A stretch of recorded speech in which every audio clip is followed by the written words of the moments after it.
There's no better way to expand your personal brand than to get media coverage. Media outlets are looking for people to tell their story. But what you need to realize is that media outlets such as TV, magazines, radio, and podcasts like this one, well, they won't chase you. You need to go to them and pitch the value that you will bring to their listeners or their audience. Stay tuned, as today's episode from the Fitness Business Podcast is all about authority amplification.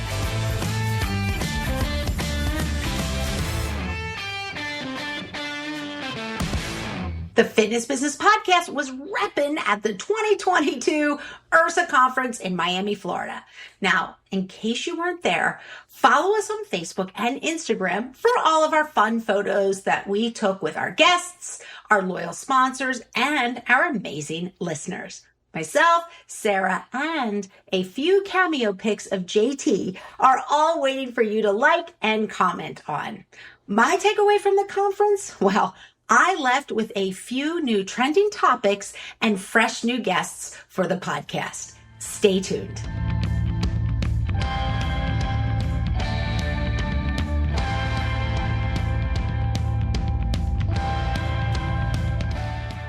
Hey, FBP fam, I'm your weekly host, Dory Nugent, and thanks for joining me today as I get the privilege to sit down with the founder of FITposium, James Patrick. James gives a multitude of advice on how to be successful when pitching yourself to media outlets and podcast hosts. Now, there are two great points in this episode, so don't miss them. First one is know your audience so you can bring the value to them. And number two, don't give up. It takes at least 8 to 12 points of contact in order to get noticed by some of the larger media outlets and successful podcasts out there. We're going to get started with our interview in less than 2 minutes, but first, a huge thank you to the one and only MyZone for supporting our show. MyZone has pioneered unique wearables with talking point technology that makes the difference. Reach more members of your community and keep them engaged for longer through motivation and gamification wherever they choose to work out. In the gym, at home, or outdoors, we're stronger together. Get in the zone at myzone.org. I had the opportunity to attend the MyZone breakfast at IRSA this year. And guess what?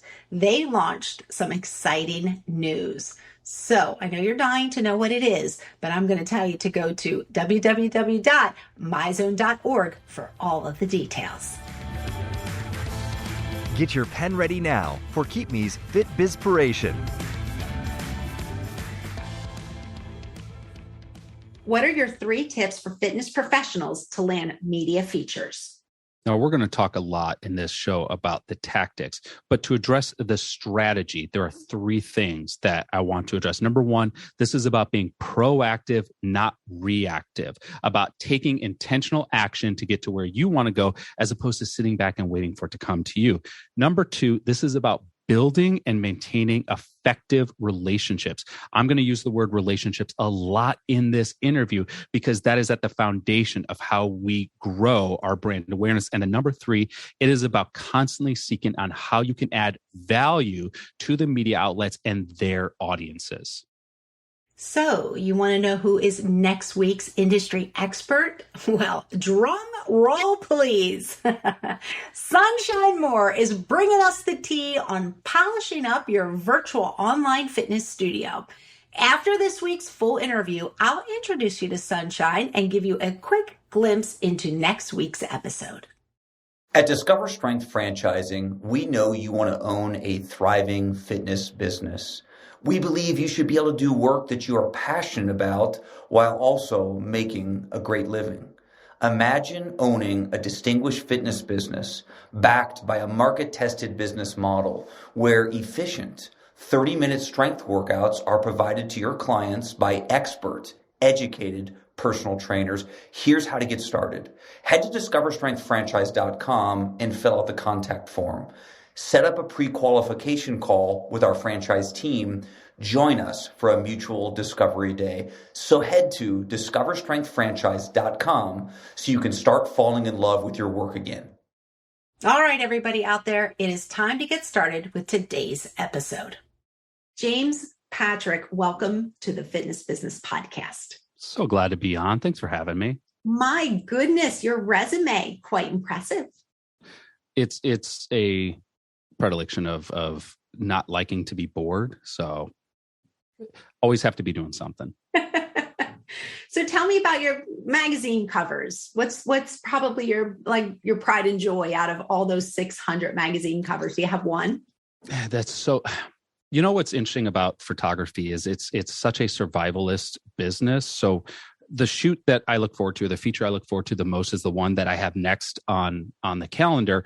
And the one that I think the least about is the one I just finished. So that being said, there have been some ones that stand out to me project wise. Like I did a project where I got to work with a bunch of Jewish war veterans dating back to every conflict going as far back as World War II. That left a significant imprint. Every now and then you get a pro athlete in the studio or a celebrity in the studio. And it's fun because it's kind of like a backstage pass to life. And I will say one moment was really cool is when I had two covers on national newsstands simultaneously. So I was able to walk into any bookstore or any grocery store and find both magazines side by side on a newsstand. That was a really cool, special moment. But outside of that, honestly, the one I'm thinking about right now is the cover shoot I have this coming Friday. All right. Well, maybe you could eventually let the secret out of the bag on which magazine cover this is. I have to be PC because out of 600 covers, someone's going to be mad I didn't say that. Smart. All right. Now I also want to skip over to the fact that you're the founder of the annual FITposium conference. Just take maybe 20 seconds. Tell us a little bit about the conference. So working as a photographer, so many of my clients did not just want to get great photos, but they wanted to understand how to actually use these assets, these marketing assets, to grow a brand, to market a brand, and to profit from a brand. And I have a background in marketing and in advertising. I said, well, why don't we just talk about this? Let's gather together a group of people within the industry to really dive into these three pillars. How do you build, market, and profit from a brand? And that was the FITposium conference. And we launched it to this small audience, a small 50 people in 2015. And at its height, we had 500 people, and 50 speakers back in, pre-COVID back in 2019. And what's been really cool is we've actually seen so many people take what they learned and apply it and completely change their business trajectory. And that's one of the really empowering things to see about it. Well, we'll have to make sure that we get the link to your FITposium on our show notes so that all of our FPP family can check it out. Absolutely. All right, well, let's get our episode started. I'm really excited. Today, we're going to talk about 4 steps to getting published and featured in media, which is a topic that we get asked a lot by our FBP family, obviously with social media and so many of the fitness professionals going out on their own and they're trying to make a name for themselves. I'd love for you just to start out and tell everybody out there listening, why should they listen today? Our marketplace, if it wasn't crowded before, it's definitely crowded now. And to get yourself, your brand, your product, and your service to stand out against competition, it doesn't matter. I know your audience is fitness, but this does not apply to exclusively the health and wellness industry. It doesn't matter what industry you're in. You have competition. And you have to figure out how you can stand out against your competition, how you can amplify your authority against your competition, and how you can generate more leads than your competitors. And with a crowded marketplace, which is the online landscape that we have right now, when everyone rushed online to promote their brand, their product, or their service, it became very difficult for us as entrepreneurs to figure out how to connect with our target audience in a way where we actually earned their attention. And that's why what we've leaned in on, and since the beginning of my career 20 years ago, the thing we've leaned on the most was earned media. When I say earned media, I talk about magazines, digital features, podcasts, speaking engagements. It is any audience that you have earned the right to be in front of. It is the fastest way to amplify your authority, to enhance your credibility, and to generate leads for your business. Yeah, very important for all of those entrepreneurs out there. So I'd love for you to take a second just to talk about the 2 big misconceptions to land media features. How do these professionals get featured in different media applications. I think the first misconception is to assume it's only for a certain level of people, like it's only for a certain class of professionals, like a celebrity. Okay. I can't be in the media because that's for the celebrity. That's for big name people. And I just run a small boutique studio in my hometown. What do I have to qualify for the media? And the truth is that media is for every one of your listeners on the show. And more importantly, those who work in the media are looking for individuals like you to feature. And that's a very key point. Out of 600 covers I've shot, less than 10%, probably less than 5% were anyone of a celebrity status, meaning that 95% of the covers were individuals who just had something worth value that they wanted to share with that media outlet. And that media outlet said, we need to do a feature on you. And that's for the cover. Theoretically, the most important page within a publication. I've shot probably 20,000 interior features. That's probably like a 99.9% to a 0.1% ratio of non-celebrity to celebrity. Media is looking for individuals like you to profile and to tell your story. The second misconception is that I need to do something really big and really noticeable. And once I do that, they'll hear about it. They being your local news or a magazine or a podcast. They'll hear about it, and then they'll come to me. They're not looking. They don't have time to look. You need to go to them. You need to share with them what you intend to do for them and their audience. And that is what builds that connection to those media outlets. So one, it's not only for celebrities. And number two, they're not looking for you. You have to go to them. I can relate so much to that because even with the podcast, we need guests. Mm-hmm. We need industry experts. And yes, we do try to search the conferences and the publication, the magazine, the fitness magazine publications. But boy, it's so nice sometimes to have people come to us. They offer what their value is, and they'll kind of plead their case on why they should be on the Fitness Business Podcast. And it's great. We greatly appreciate that. And I think of it this way, that magazines need content.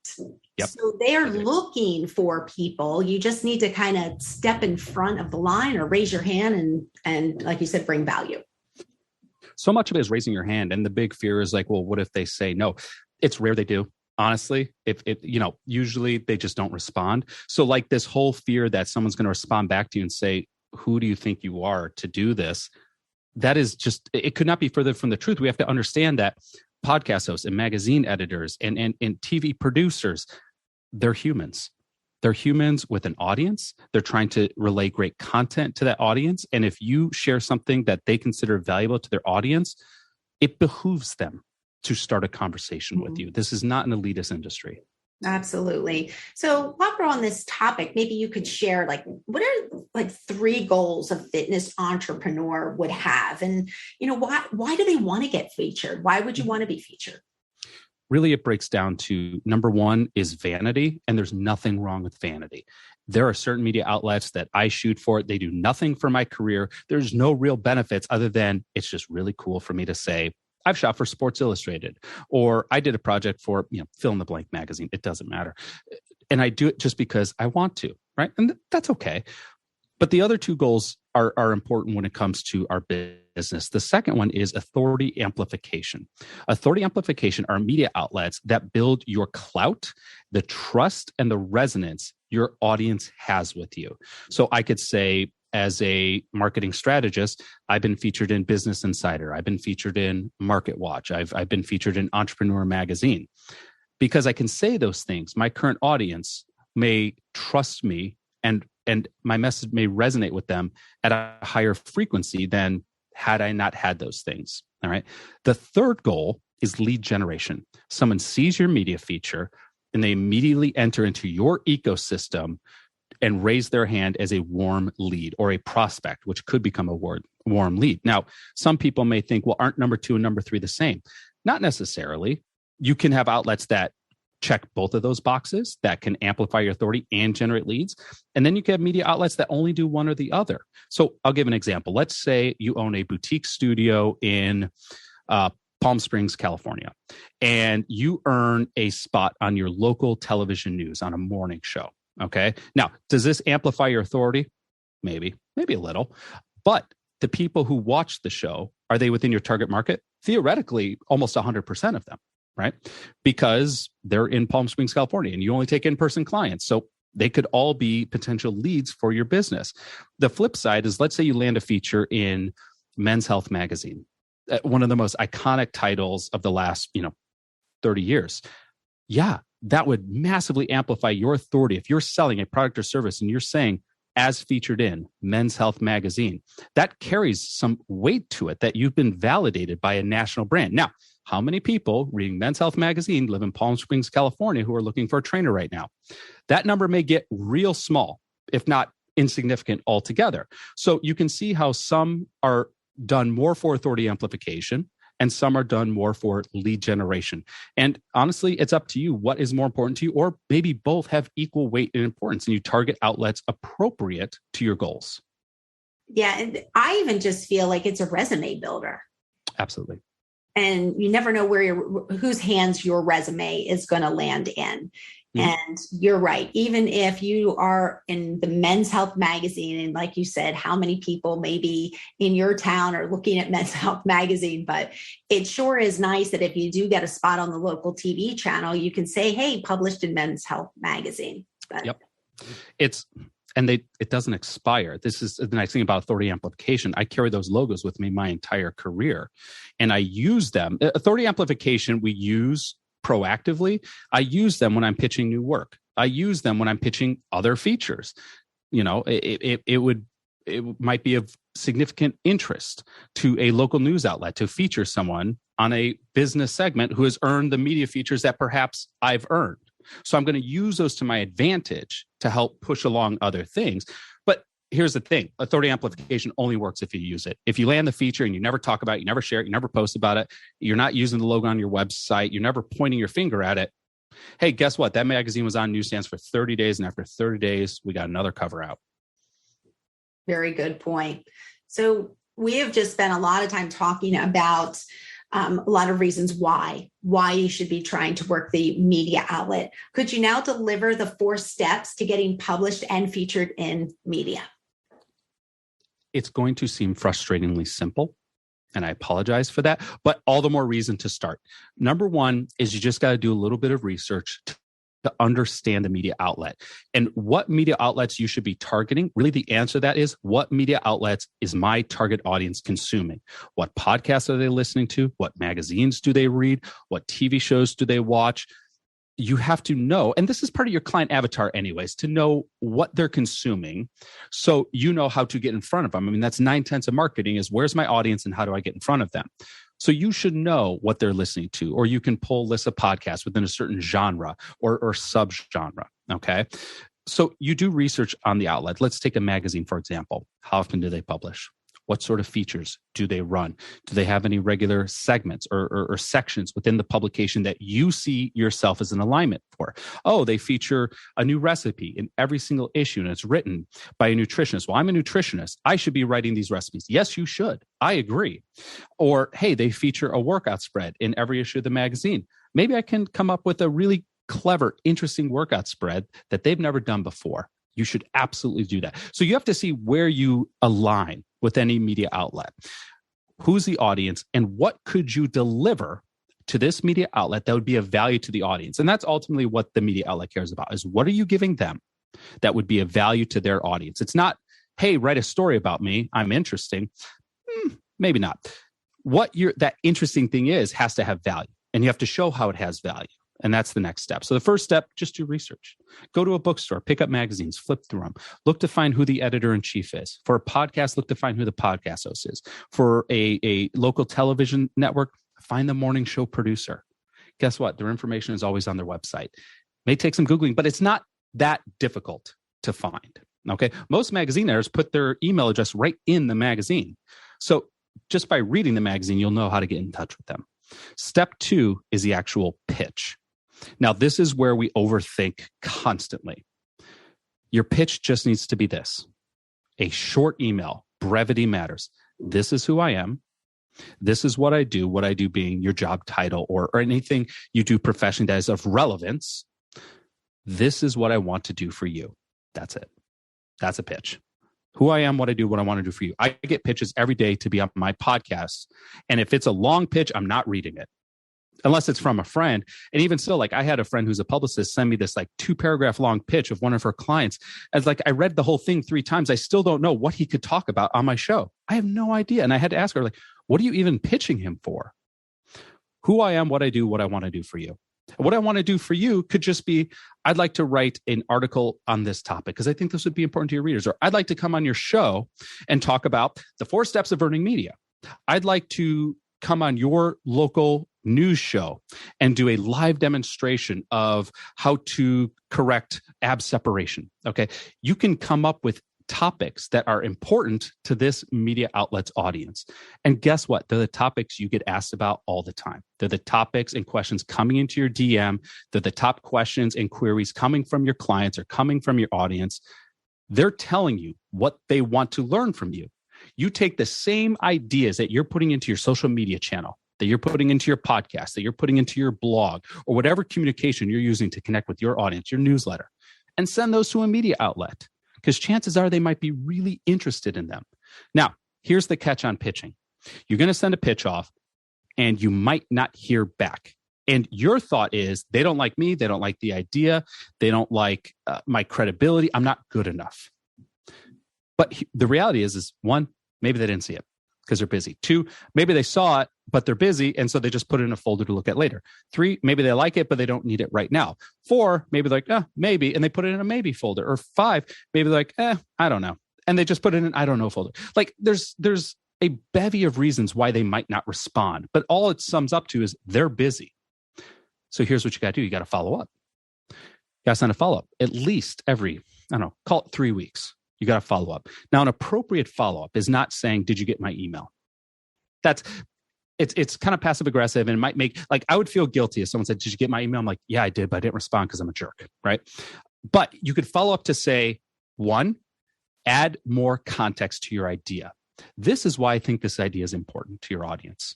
And you could add more context by saying, hey, I just wrote another article on my blog similar to this. I just want to show it to you.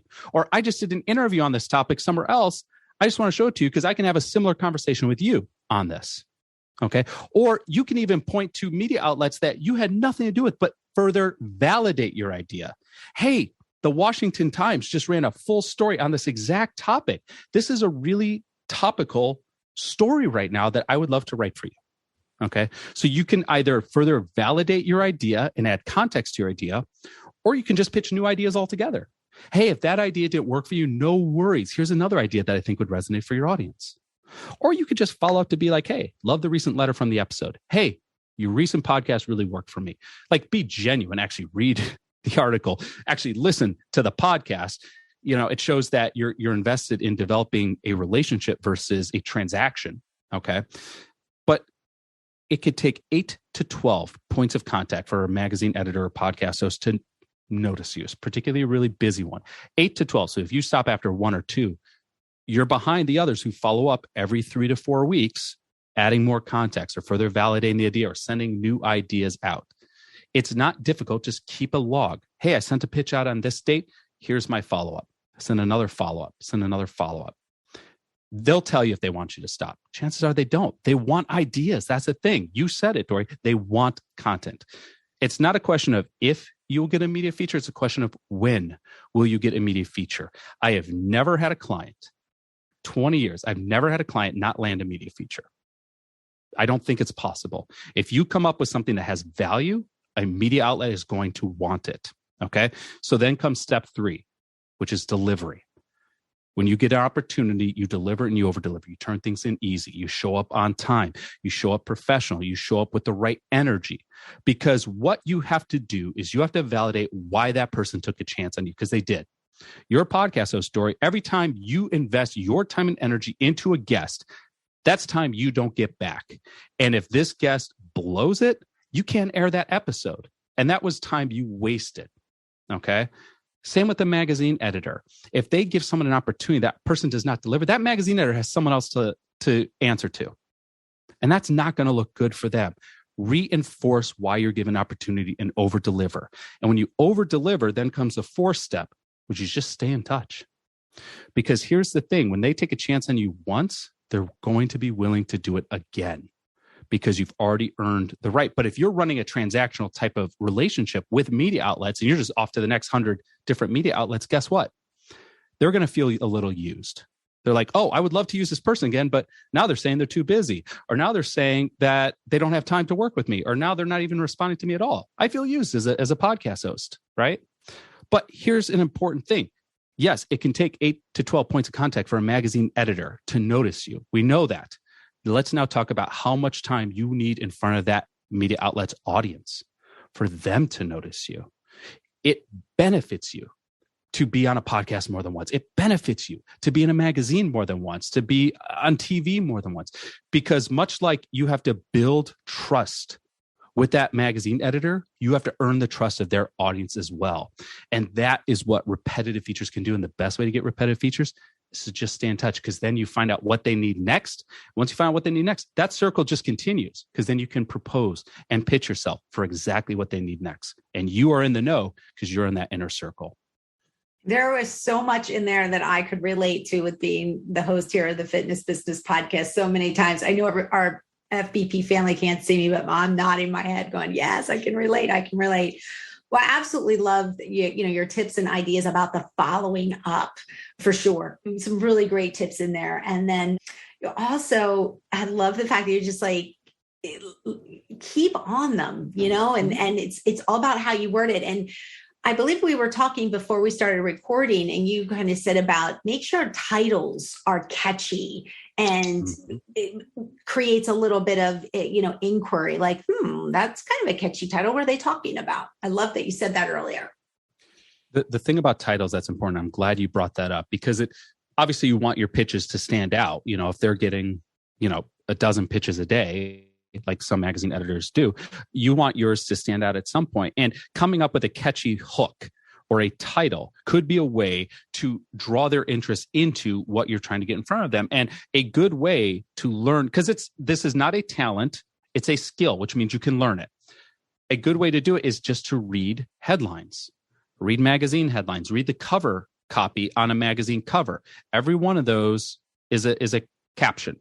Every one of those is a hook. And when you start to frame your pitches as hooks, all of a sudden you can generate a lot more interest and intrigue into, what is this? So if I were to just say something like, hey, I'd like to come on your show to talk about how I grew my business.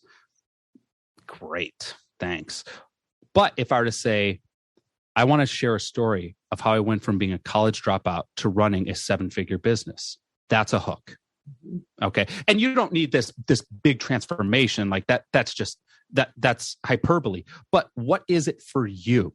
Okay. How the most critically busy professionals can actually save time through this meal prep approach, or it's kind of illustrating both what is the main point of what you're trying to address and what is the obstacle or the misconception or the misbelief that you are trying to undo with this. And when you start to focus on those, all of a sudden you can come up with some really good copy for your headlines or for your article topics.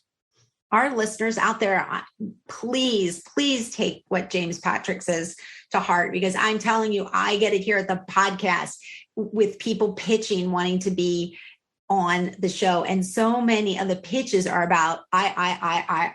And I'm like, well, our listeners really don't want to hear 30 minutes about I. Where's the value? So please, listeners out there, listen and take James Patrick's advice.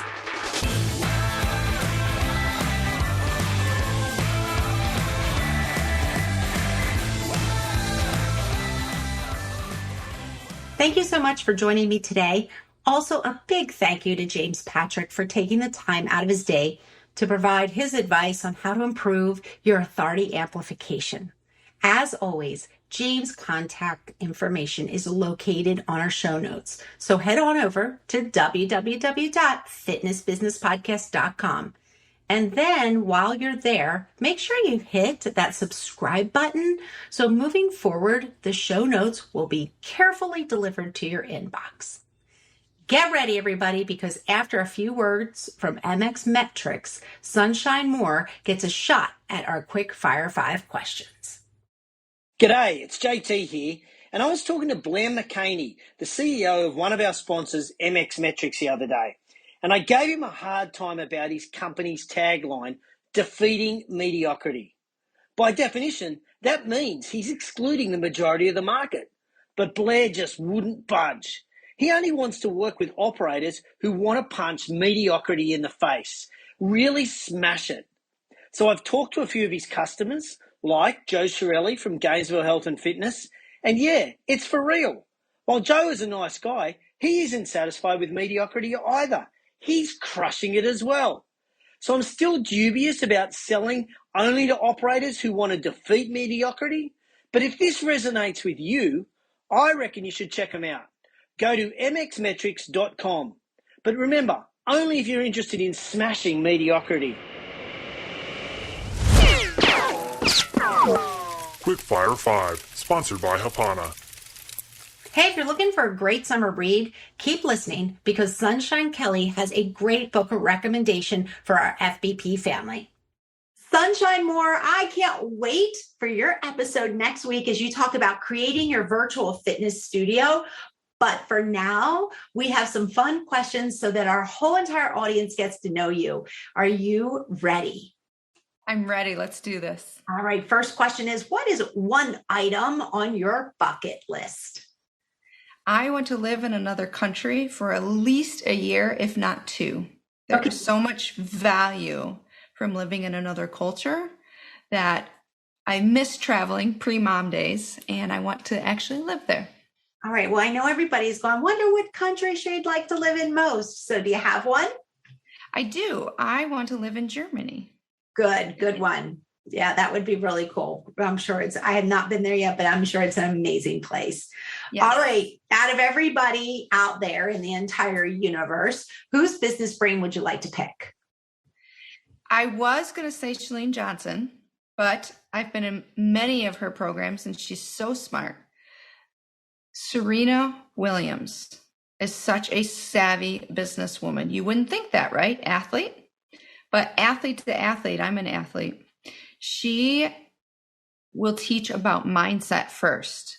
And to be a business entrepreneur, 50% of that is mindset. And she will teach you how to never give up, even when you're down, even when all the chips are against you. All right. Fantastic pick. All right. Here we go. What is the most visited page on your website? Hands down, it is the podcast page. That is the one that I promote the most, that I put ad spend behind. It is the podcast page because not only is it me teaching, but I bring on guests and we learn from each other. Good. Yeah, it's great to learn from one another. I'm with you on that. And now we are ready for a book recommendation. Yes. This one is called Unqualified. Unqualified talks about how not only do we feel like we're not enough in life, but we feel like we're unqualified to do XYZ. In this case, start a virtual fitness studio. And I will say there is a religious spin to this. You can take that part or leave it, but take this from it. When we feel weak, we can actually take strength from God or from whatever you believe in. When we are weak, that is an opportunity to learn what we need to do to pivot. And that's the point I want you to take from reading Unqualified. All right. Well, we have to make sure that if any of our listeners out there read that book, they have to make sure they post something on our social media page, and you got to give your 2 cents too. So give us your feedback. We would love to see that. All right. I'm going to hand the mic over to you, Sunshine, and you are going to tell us what your one moment of next week's episode is. Here we go. Before you set up your virtual studio, you need to answer these 3 questions that will unlock the answers to your other questions about pricing, tech, lead generation, sales, and more. In order to answer all of those, you have to answer these 3 questions first. And we are going to give you that download in the show notes, which are coming to you via a great email with Dory and the Fitness Business Podcast. Grab those 3 questions and reach out to me to answer them. And I will give you feedback, real feedback from a marketing professor. Ooh, Suspense. I love it. Okay, everybody out there at FITposium, mark your calendar next week. Sunshine Moore is joining us on the podcast, and she's going to talk about creating your virtual fitness studio.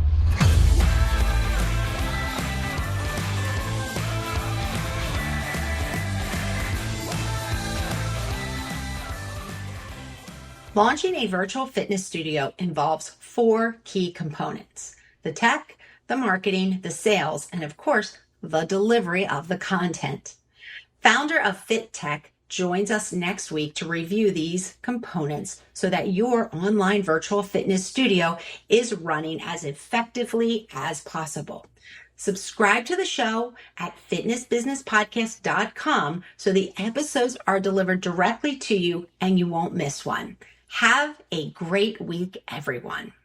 Thank you to our founding partner, Active Management, our partners, Keep Me, My Zone, Discover Strength, ISSA, and Hapana, as well as our advertisers, Rex Roundtables, MX Metrics, and Vaporfresh. We believe what you leave behind is not what's engraved in stone monuments, but woven into the lives of others.